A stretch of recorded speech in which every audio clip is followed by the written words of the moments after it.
4? I'm not sure, but That's one of our things. We have, it's silver and dark red. It has a red canopy, but it's usually put it's kind of exciting. Just in case. Because I heard you say something about Thursday was like campground. Wednesday, every Wednesday at the campground. And I just do my normal job that I do from out there, so that I remember I can have a day off. So I just take my tablet and everything out there with me. We'll go ahead and call the meeting to order. I don't know. First thing on the agenda is the approval of the April minutes. Everybody had a chance to review.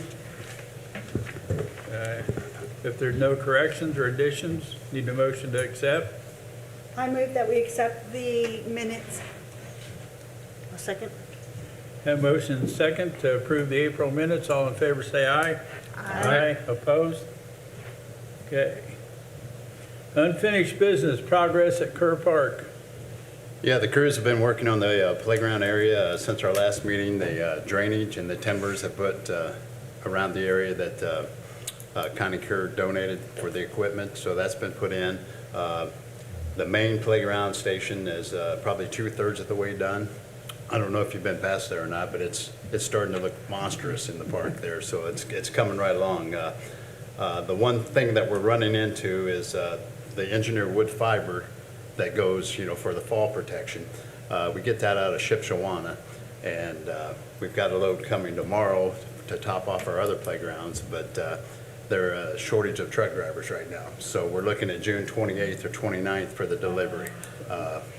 We're looking, if we would happen to get the playground done in time, and before the 28th or 29th, we're looking to possibly use city vehicles or a city semi and go up and get it ourselves if we can. So there's a load limit minimum that you've got to meet, but we're trying to explore those possibilities if we need to go that route. But we've ordered 2 truckloads of 100 yards, and they're saying the 28th or 29th of June.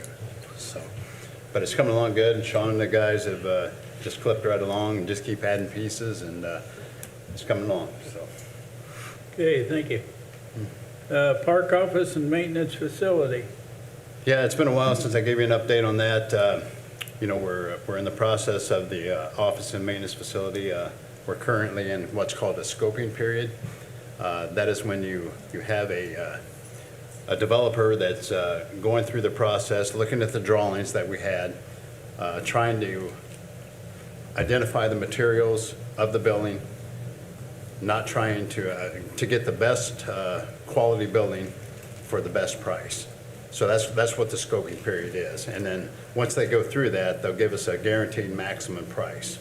And then we can review that and see where we're at with that. And then once that process is done, then it'll be taken to the council for approval. But I just wanted to let you know that the behind the scenes progress is moving along on that building, and we're excited about it. We so want to get into that building. So. Any questions? Okay, 5-year master plan. I'll have Deb Schmucker take over for that. Take over. Yeah. Happy to be with you this evening. We're going to be doing our public input meeting shortly after the park board. The survey is well underway. As of this morning, I think there were 396 respondents. So I've been meeting with staff throughout this last really about 5 to 6 weeks. Larry and I talk pretty frequently, and I've met with staff. We've been assessing existing inventory, existing park facilities and recreation programming, and continuing on down to what I call the discovery phase in my end of what we're doing, but getting to know the community and putting together kind of that inventory piece that we build on each year from previous master plans. And we've got the public input portion. The survey is well underway. We anticipate, and as you can see up on the screen, a reminder that we're trying to, anybody that hasn't filled it out, please spread the word to your colleagues, friends, neighbors, anybody who's out using the parks. We'd love to get them to give us input. Like I said, community this size, we'd love to have more than 400 people give us input. So And I know the parks staff has been emailing people that have participated in our programs. We posted in social media, et cetera, but sometimes it's that face-to-face connection with somebody that knows you or announcing it at your social gatherings. We're just reminding people that it's out there. They can go to the city website, they can go to the park's website, they can go to the park webpage, and hard copies are available for those who prefer to use a hard copy. And that's it for now. I'll go into a little bit more inventory stuff when we get ready to start the public input here in a little while. So, thank you.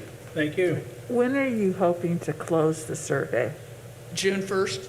Okay. Memorial Day weekend was my goal. Yeah. Okay. So my hope was tonight that this would give a reminder to everybody, and then I know the Parks Department's going to put a little reminder out on the Facebook page and just remind people, because we know everybody's busy. But I've already left it open longer than I normally do, but my hope was as people start thinking about getting outside, they'll be in the parks and see a reminder that they need to do that. So, and then I'll have some updates for you and give you an overview of the comments and the things we discovered as a part of that. So. Thank you. Okay, on to new business, maintenance report.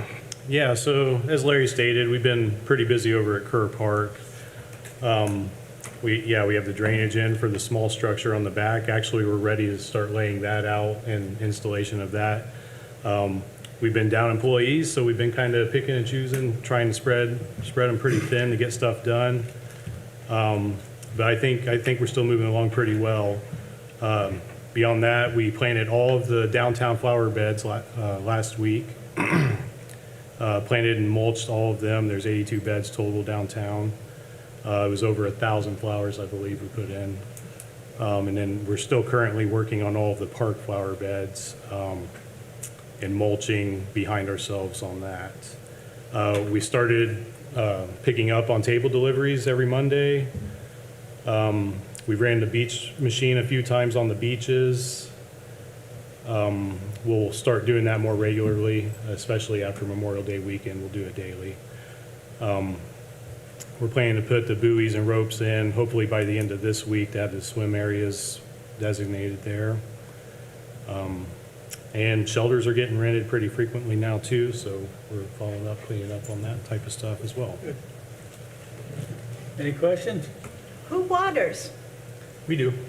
Like, We go have- around every week or every Yeah. day, or? Yeah, every day we have a 325-gallon tank in the back of a truck, and we have a employee that's her job, is watering the flowers and weeding, and she does a really good job. That's at that it, too. early morning. Yeah, Yeah. she comes in at 4 in the morning, 4 to Yeah. noon. We go through 6 truckloads of water pretty much a day, and sometimes we can only get through half of them in a day's time in an 8-hour shift. So it's a challenge, especially when we get a lot of heat, and it's coming, it sounds like, but They look very good, Yeah. thank you. Are you up to snuff on employees yet?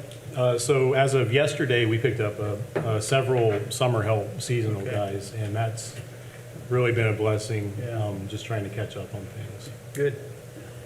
I'll also add to that Anderson's has started at Central Park as well with their flower beds and urns too. They started today, so the goal there is to have them done by Memorial Weekend too, so we can mulch that and have it all ready to go. So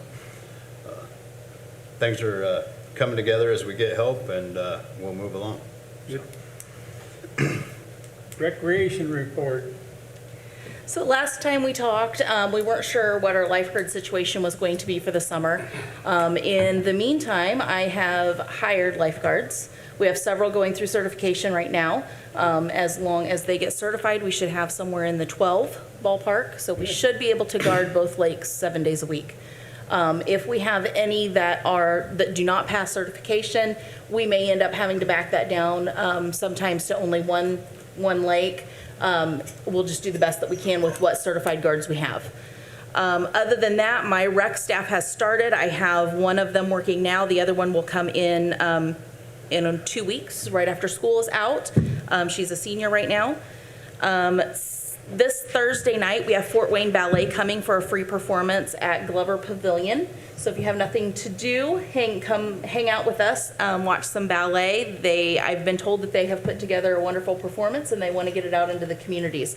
So they're doing a little tour. I've heard they're going to Bluffton, and I'm not sure what other parks they're going to, but we're excited to have them this year. And then the following Friday is our first Friday night concert, and after that, all the programming starts. I think it's the first time we've ever had the ballet in the park. First time we've ever had the ballet. It's the same as the concerts, at 7 to 8:30. It's just on Thursday night instead of Friday. They were already booked on Friday when I called them back, so. Any questions? Thank you. I got a few things. Okay, we're at other matters. Yeah. The interactive fountain at the Buffalo Street Plaza, we tested that and went through it. It's in working order.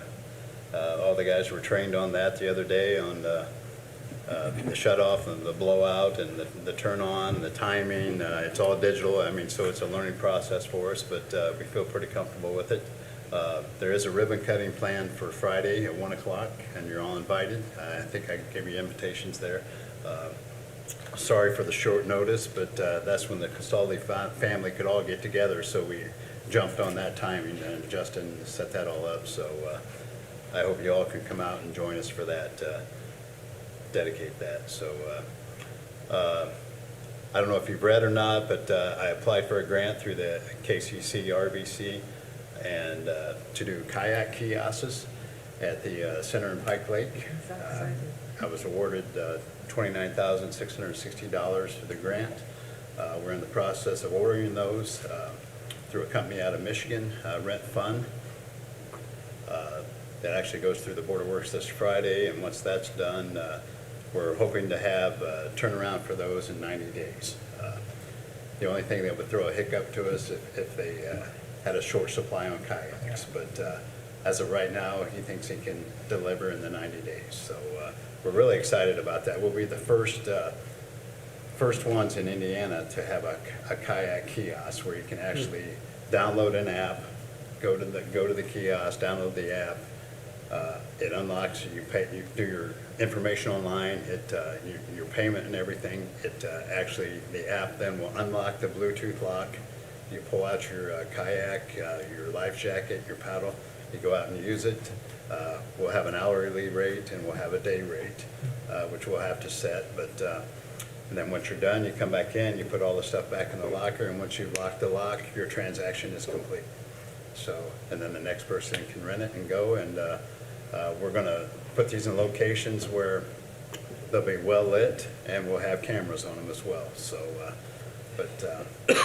you know, the question was, what if something's missing in there? Well, if the next person comes and rent and that piece is missing, there's a way to identify on the app that it's missing. So then they'll go back to the next person or the previous person that rented it, and they'll charge them for that piece. So, but we'll maintain it and keep it up. And you know, there's going to be wear and tear, just natural wear and tear. So that's something we'll have to keep an eye on.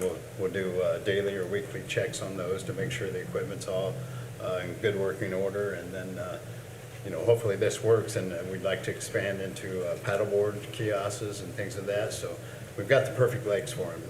Pike and Center, they're 10-mile-an-hour lakes, so we're not dealing with skiers and everything else. So we're really excited about it. The other thing that came up, I met with Rick Swaim and Mike's family to determine the location of the trees and the plaque for Kelly Park at the pickleball courts out there. We determined to put it, they would like it on the east side of the courts. There's a gate there.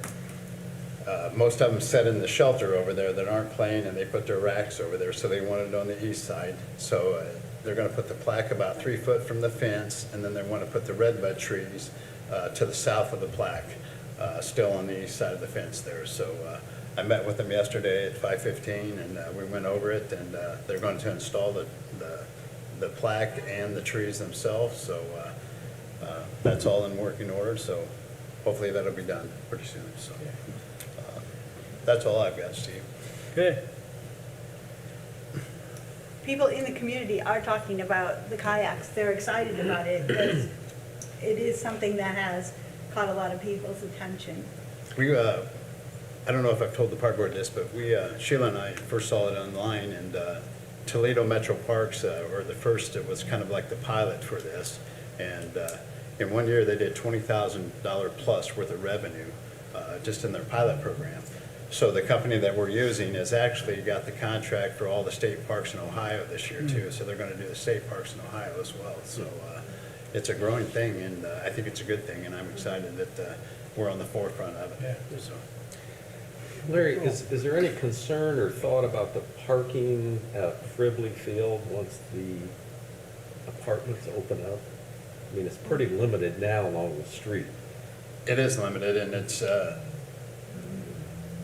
about the same as what we had in the previous years. I know they took one of the, not the chiropractors, but the Habitat for Humanity. There was a little parking lot there that they used, but we're trying to, we've had contacts and talks with the church.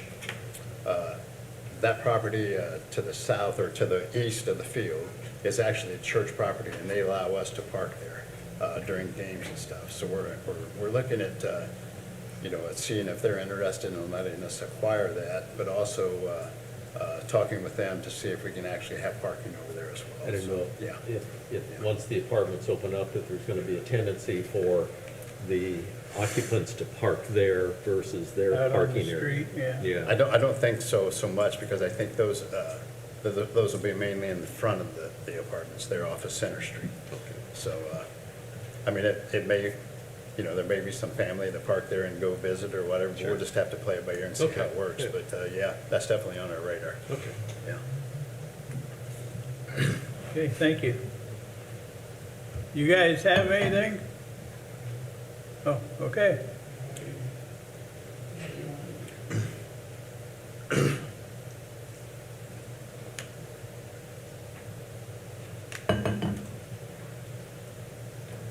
Yeah, I did come here to, I'm concerned about the grass I'm mowing at the campground, What's your name first? Oh, my name's Andy Valistro, Okay.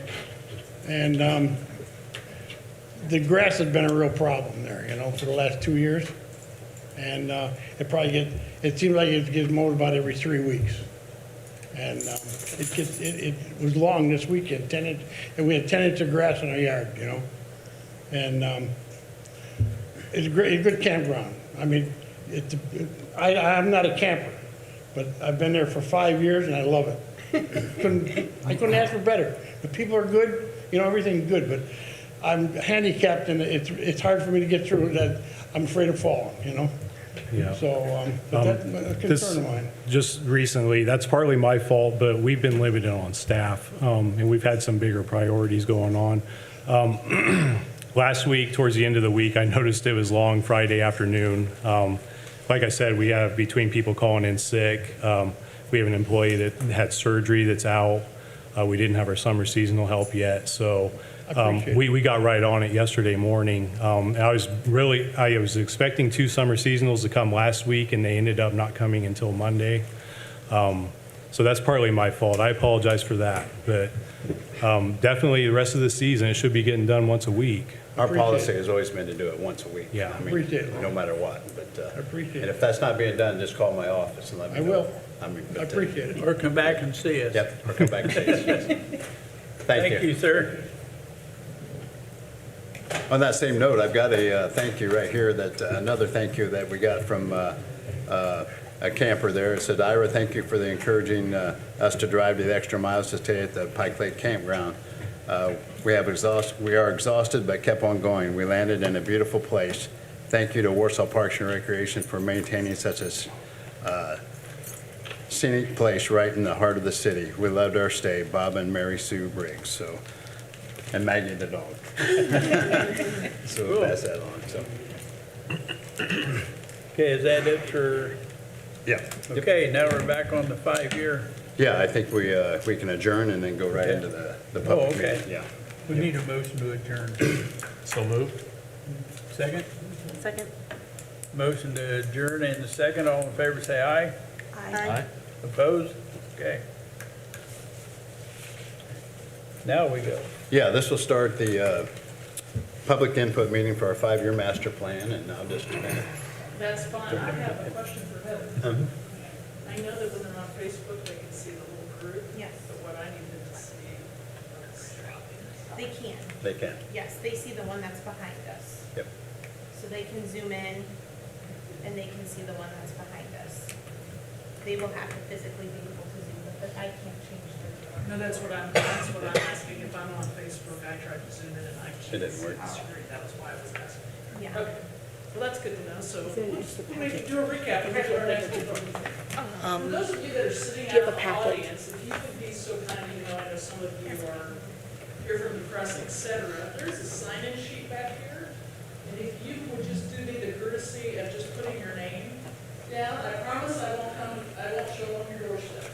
But that's just part of the process of what I need to do for DNR, to show that we had people here besides the park board and our esteemed colleagues from the press and staff. So what we're going to do tonight is I took full advantage to advertise that the survey is still up, but I promise you don't have to look at that slide the whole time. So what I want to do is just talk a little bit about what we're going to be doing in the park master plan process and just kind of explain where we're at.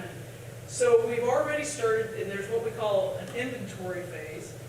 And because you've been through a 5-year master plan, but I know for some people this is a whole new process that maybe even as a board member you've not been through, but even for a community sometimes it's good to have a refresher course. So if you imagine that the 5-year master plan is like a roadmap or your GPS system to get you where you want to go to in modern day language, that's what the 5-year plan for is. And it's got about 3 sides to it.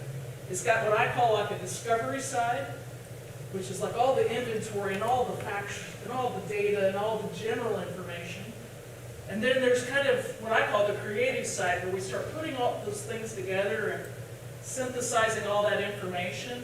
And then we come back to the public and we come back to the park board and the staff and say, here's all the things we found, here's all the things that we know that people are wanting to do. And then we try to put all that together to figure out what are the things that you can do. What are the things that you want to do? What are the things that you have budget to do? What are the things that, like Larry just was talking about a little bit ago, you need grants for to make happen? So that all those things match together to give you an action plan, which those few sheets in your 5-year master plan of everything else are probably the most important things, because it's like the marching orders for the parks staff to know every time that they go back and go, okay, this is what the public said they wanted. And this is where we want to go in the future. And so Larry's thinking 2 years from now when he's getting ready to do budget stuff, and he goes, okay, I've got this person coming in, and this group may have offered to donate some land. And Larry's going, is that on the right side of town where we need land? Or is it really on the safe side of town where I've already got tons of park property? And how do you leverage all the resources that you have as a community to really maximize the recreation and outdoor facilities that you have to provide the maximum amount for your people? So it's all those different things. Staff has worked with me. We've been looking at the park facilities and conditions. That's what we've been working on. Reviewing community needs, how it's changed, how it's grown. 5-year master plans right now are always kind of a little tricky because we also look at population. So the 2020 census statistics are delayed. They won't be out until this fall. So some of our demographic information dates way back to 2010. Well, we all know that's probably not where we are. So we're kind of in a little bit strange situation related to that. And then what's really fascinating, especially, you guys are all parks and recreation outdoor enthusiasts. So that's, for you guys, this is no surprise. But the rest of the world just woke up last year when they couldn't travel all over the place and told us what all of us already know, that trails are amazing, that being outdoors and being able to throw a frisbee, or play a yard game, or swing on a swing, or kayak, or boat, or, gee, just imagine that, going for a walk in your neighborhood and getting to know your neighbors. Those are all things that are really important. And park views, there was just a report that came out about a month ago, park views across the United States, 300% more usage. Now, to any of us, that probably wouldn't be a surprise. But the reality is that's across the board, whether you are in a really highly urban area or whether you are like you guys. You've got parks that are really spread out and have lots of room to roam versus some really little teeny pocket parks that just have one or two opportunities to do something. So those trends and the impact that that can have on what you plan for the future, whether that's skate parks or kayak, I'm excited to see how the kayaks will do, because I can tell you right now that I know kayak is running high on the excitement level when I see the surveys coming in. And then, again, the public input process is really important, especially every 5 years, because we'll have an opportunity like meetings tonight. Some people will fill out the survey. I can think of a couple of examples I saw in the surveys where there was only one thing they wanted to do, and that was to tell us what they wanted. They didn't fill out any of the questions I asked for, except the very last one that said, what do you think we should do in the future? It's the only question they asked, and that's okay. That's what we want to know. It's helpful if we have some background, but I would rather they at least tell us that than us trying to figure that out and continue. We've got a couple of different, I know Larry's been working with the campground folks to ask them how things are going out there. We've reached out to some focus groups. So there's about 42, I think, individuals, 42, 45, I think we sent a couple extra people. And then all of that really comes together to really put a priority and a plan for the future for your facilities and for your programming. You never want to forget the programming side of it, because some communities, you have a very active program. Sheila does a great job. I've seen the list of all the programs that are going on. You can't look at just last year, because last year just kind of is like this weird pandemic thing that across the board, so many people had to just keep I think Sheila said it best. I had to reinvent every single day what was going to happen. So we know those things are coming, but as we look at facilities, as we look at new parks, as we look at trails, we always want to look at all the opportunities that we have as a part of that. And all those things come together to really help you guys put together a master plan.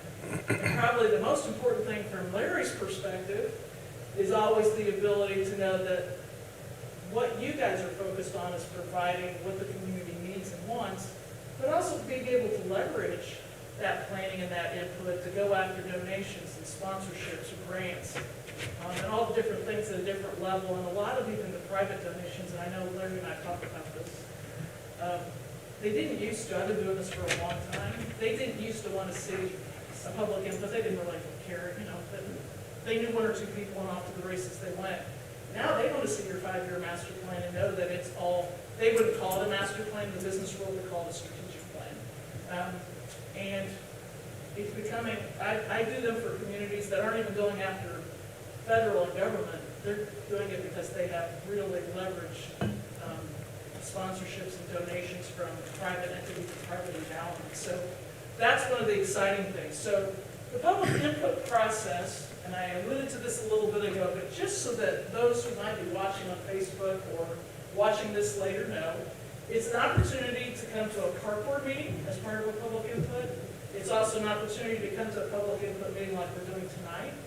And we'll have another opportunity as we continue down the plan. We'll check back in as we kind of really pull together the information from the discovery phase and from our survey.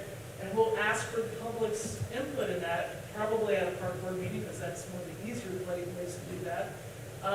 But again, I just want to remind folks that you can do that, and we also have it available in a Spanish version and an English version. So if you're one of those that English is kind of hard for you, we've made both of those available to you.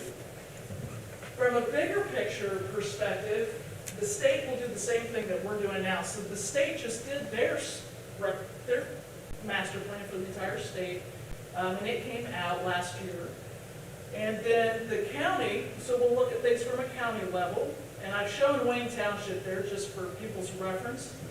And then I even tend to look at where school corporations' limits are, and that was part of the reason I highlighted the county map, because sometimes people really don't realize how much further a school corporation extends, because a school acts as a recreation facility as well. Often, even if it's just informal green open space or trail connections, it often alleviates some of the stress on the Parks Department to fulfill every green space need, whether it's pools or tennis courts or baseball fields.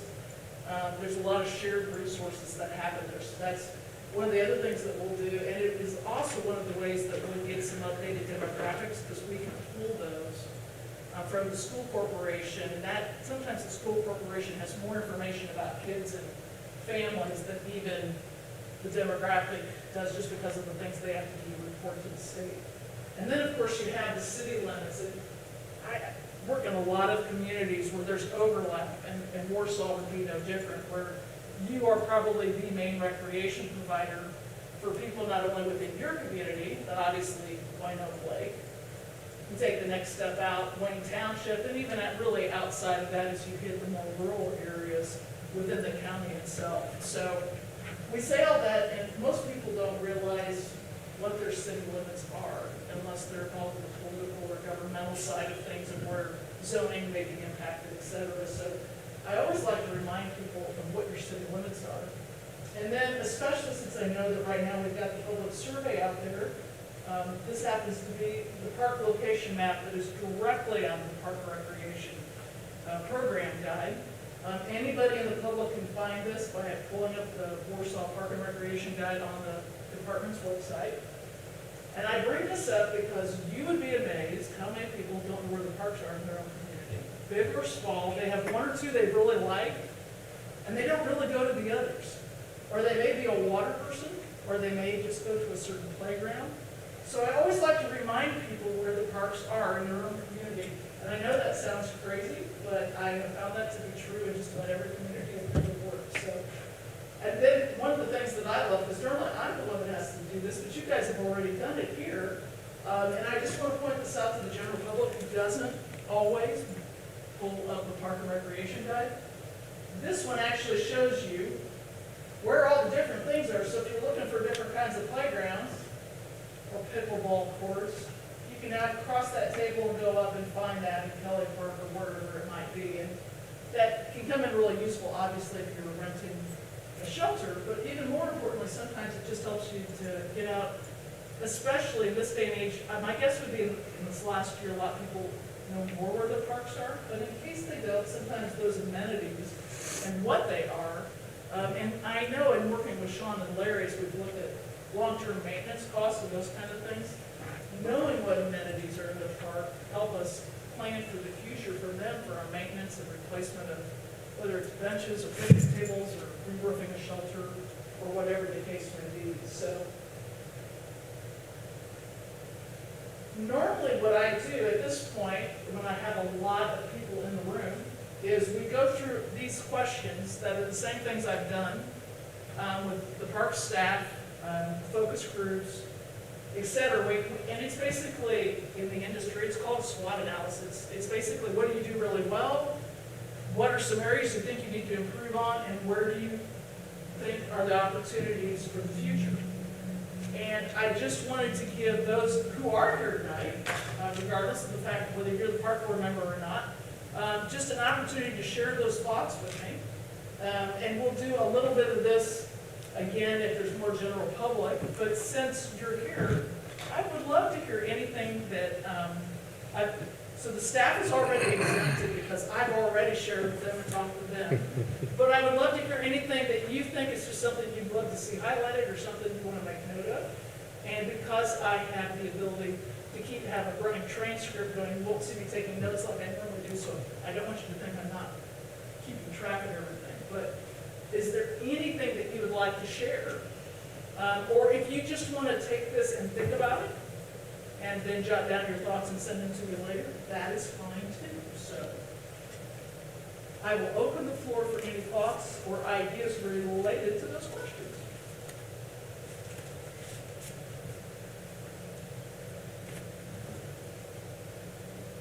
I have a question on, you had 396 surveys this So far, summer. yeah. What would you typically hope to see in a I'm thrilled with 396 surveys, but I'm always hopeful. Is that about typical? That's more than you had the last time you did it. Yeah. Okay, Yeah. okay. Yeah. We've really tried, in every avenue to get those surveys out there. I mean, Yeah. we put them in the newspaper, we put them on social media, we put them, the QR code, I think, has helped this year. Just everywhere we can put them, in the office. we've Peach jar resulted- with the school. Yeah, peach jar at the school, so everybody at the school got one. We put them everywhere we know to put them. We did first Friday, last first Friday, we did that, we did a tent. It was really cold, we only probably got 35 surveys that night, but that's just the amount of people were there, but, So exceeded last year. yes, oh yes, Yeah. yeah, it's way past last time. It's Yeah. about 100 past last year. Yeah. But that's why, in my opinion, that's one of the reasons I wanted to go ahead and do tonight, is sometimes you just, you know, somebody's really busy when I think we put them out on the street maybe April 21st, about a month ago. People pick up things at different times, at different places, and different, I mean, it's on the city, it was on the front page of the city's website for a little bit. Facebook posts, social media, by far, she reached out to a lot of, I know Sheila reached out to a lot of the newspaper, and it's been mentioned in radio spots. Has any of these been targeted towards the youth, like teenagers who are, looking to do stuff? Yeah, through Peach Jar, Peach Jar. everyone in the community school gets one. But does the students receive those peach jar emails? It's generally the parents, I Yeah. believe. So I'm saying like directly to the youth, or do you want these questions answered more for the adults? Well, the way the surveys appeared right now, I mean, it can be answered by youth, and I can tell you that there's a handful of youth that were handwritten ones that I can tell. Based on some of their wants, I can tell you that they were kids, so. Yeah, I know, because I have a couple of, my son is 16 and he talks about the basketball courts and being well lit and a little bit past 9 o'clock, and I know that's, summer's coming up and I'm not sure how that works, but I know a well lit area and playing at a basketball court is safer than being out and about doing other things. And so I think, some of those activities that kids can, stay out of the streets and, have a safe place to be at is really important. And, I mean, even if, they're playing basketball at 11 o'clock, 12 o'clock at night, is much better than, yeah. Absolutely agree with that. And he keeps telling me, Mom, can you please bring up the basketball courts? This is my time to shine. The only thing I can think of is if there's a government class or something like that at the high school level.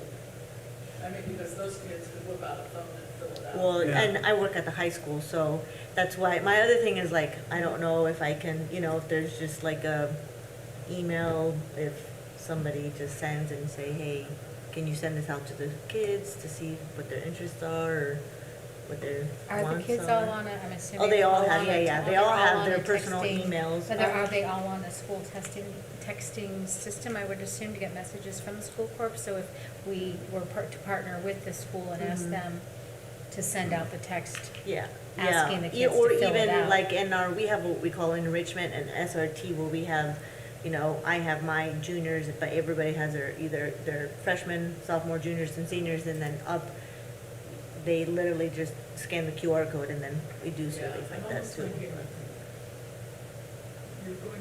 thinking of some of the questions about maintenance and some of those. Mhm. We could almost shorten it. You could shorten it, take out some of those about. You Our- only have our 5 intent- days of school left, right? Yeah, We have 9. yeah. No one's counting. My parents are teachers, I told them. 8 or something, yeah. But, Yeah, I think we're on limited time as far as Yeah, that yeah, goes, yeah. but the good thing is, everybody that goes to school, we, from kindergarten, to high school, at least their parents got this, so they could sit down and talk to them and fill that out. So, everybody in the school system had that opportunity. Yeah, but that's something to think about in the future, for sure. Yeah. as a teacher, I'd always like to advocate for the Yeah. teenagers. I'd like to talk about our strength a little bit. Okay. Number of parks we have and the number of programs we have, I think is amazing. But Larry, Sean, Sheila, Heather all do a great job. And I think right here is the nucleus of why our parks are so good. These 4 people have done an outstanding job for us for years. Proud of you. Thanks, Steve.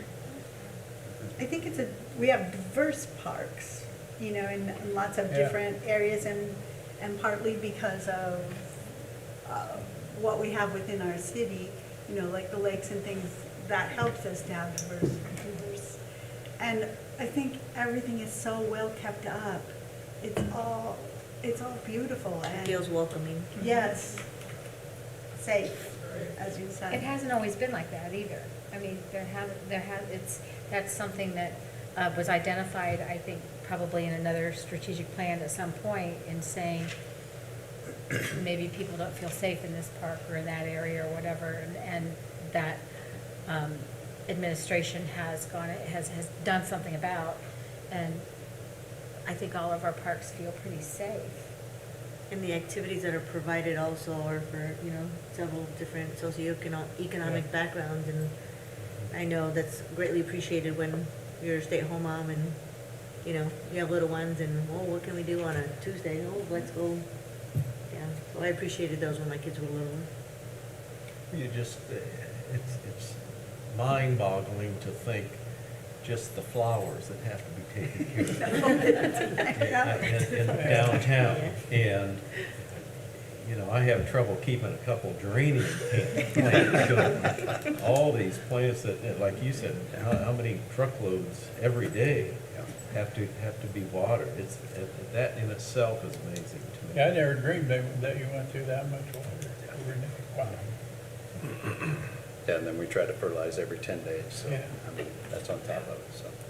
And I don't think most people realize that's a park responsibility. Sure. I think too, our parks are highly used during good weather and kind of more seasonally, and it would take more staff. But as we look ahead to, you know, buildings that we might build, or like building a greenhouse or whatever, I know a lot of the parks in other parts of the country have programming year-round. And so you may be inside doing a gardening seminar, or you may be doing a ceramics class, or you might be doing stained glass windows, or and I think that this last year, yeah, cooking even, you know, this last year with the pandemic, people were realizing how much they would like to just get out of the house and be able to go do something other than go shop. So I think we have an opportunity there to maybe provide some educational programs, some enrichment programs, some quality of life programs. But that would probably be like way down on number 3.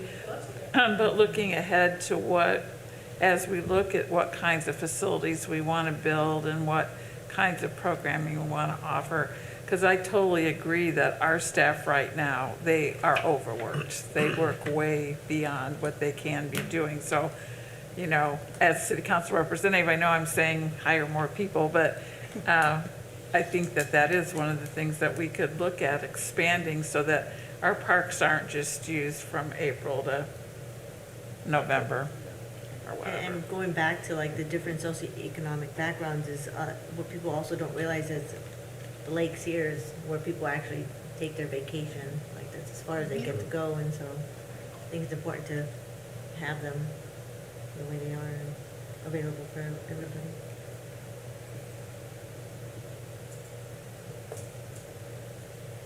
Anybody else? This won't be your last chance. Just since it's just us, did anybody make any comments on Facebook? No, we have a couple people that are watching, but no comments.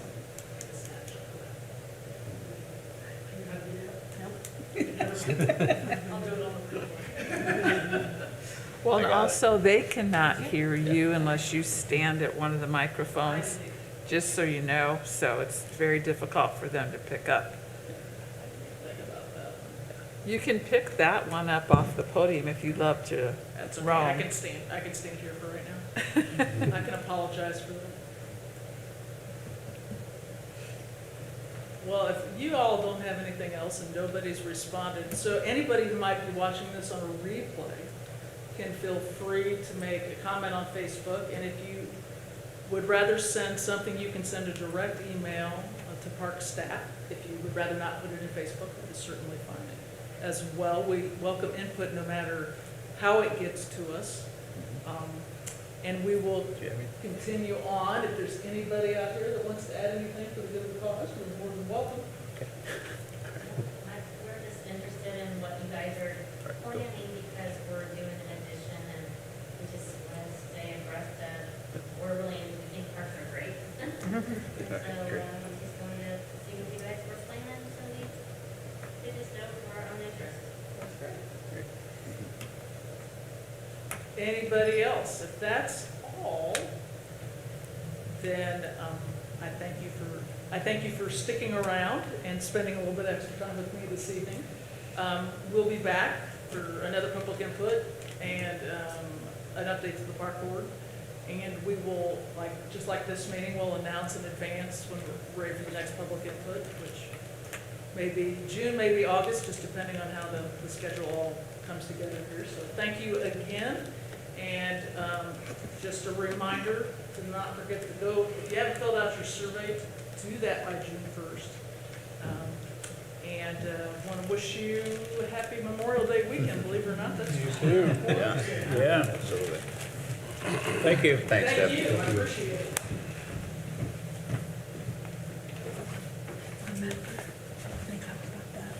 Thank you, Steve. Are we off? Not yet. Okay.